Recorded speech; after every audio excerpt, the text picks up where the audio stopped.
All right, it's chilly out here and I'm going off the dome, so we'll see how this one goes. But today's message was very moving at church. It was about Ecclesiastes. We're going through the whole book of Ecclesiastes, which was, written by what's traditionally believed to be King Solomon. So he also wrote Proverbs. He was the son of King David.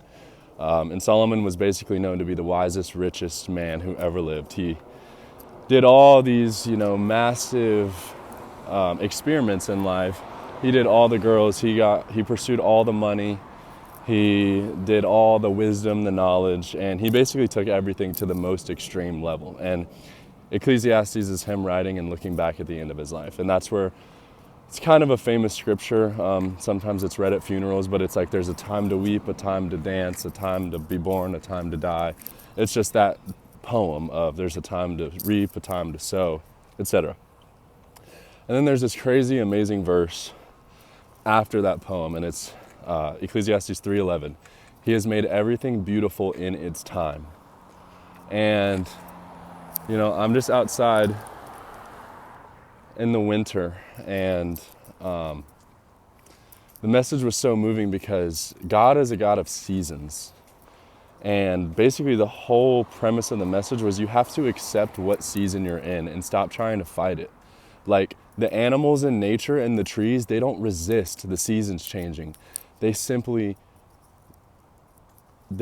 just live and they endure and they embrace the seasons.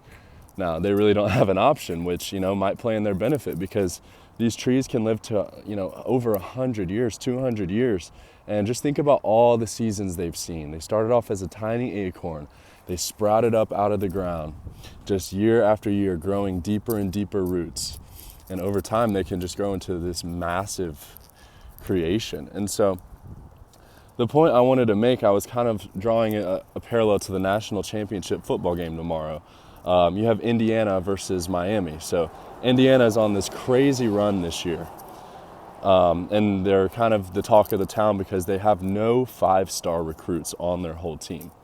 And, in college football, it's a big deal to be a 5-star and to recruit 5 stars and to have a recruiting class. But what people aren't realizing is the average age of player on Indiana is actually older than many NFL players. The average age in Indiana's team is 23 years old.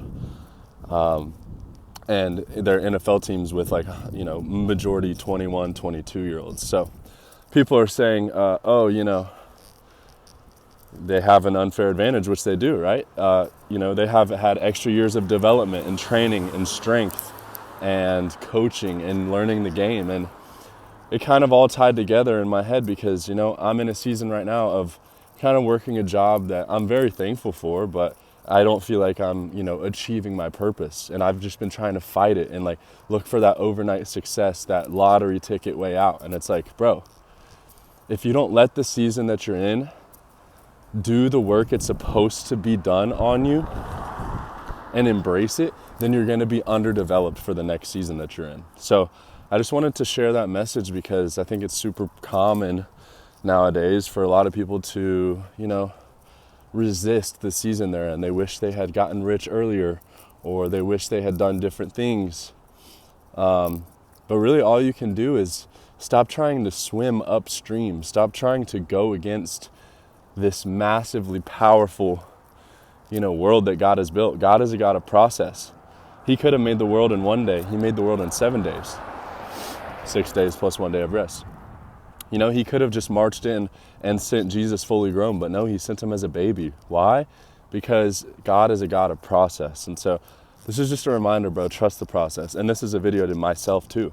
Trust the process, bro. Embrace right where you are and live it to the most potential. If you're in a season of hurt, if you're in a season of grief, feel it. Just sit in it. Just let it happen because it's molding you and you want to be grown, and let the season mature you into the believer that God is calling you to be. James starts off with, consider it pure joy when you face many trials of different kinds. Consider it joy because these trials are adding on to you so that you may be lacking in nothing.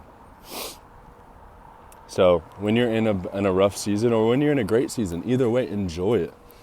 Just live in the season that God has you in and do your duty day by day and trust that the winter will pass, the spring will pass, the fall will pass, the summer will pass, and life is very cyclical. And just learn to accept it and not try to fight against it so hard, but just be. Just be present and live life to the max, because there's going to be a day where you wish you could go back and you don't realize that right now you are in the good old days. Like, these are the good old days. So, I want to give that word. 10-week Bible study starting. Let this be a season of growth. Let this be a season where you are looking out for spiritual warfare and you're learning and you're developing, because it is going to pay dividends for the rest of your life. Let this be a season of spiritual growth where you're growing in knowledge of God, because you're going to need it in the coming times.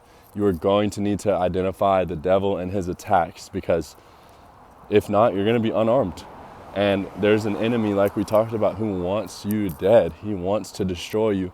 He wants to take away the blessings that God has for you. Are you going to let him, or are you going to be armed, and are you going to fight back and push darkness back? So that's the word for today, boys.